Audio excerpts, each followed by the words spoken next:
تاریخ گواہی دیتی ہے کہ جو سر باطل کے آگے نہیں جھکتے وہی ہمیشہ سر بلند رہتے ہیں۔ رائے حق کے لیے اگر ظالم کے سامنے کھڑے ہوتے ہوئے آپ کی جان بھی چلی جائے تو اس کی پرواہ نہیں ہونی چاہیے۔ آپ کو قربانی دینی چاہیے اپنی آزادی کے لیے، آزادی رائے کے لیے،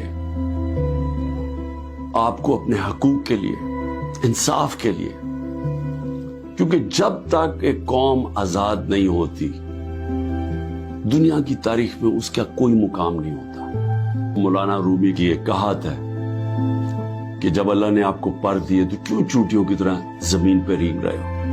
غلام زمین پہ رینگتے ہیں، ان کی کوئی حیثیت نہیں ہوتی، غلامی سے بہتر ہے موت۔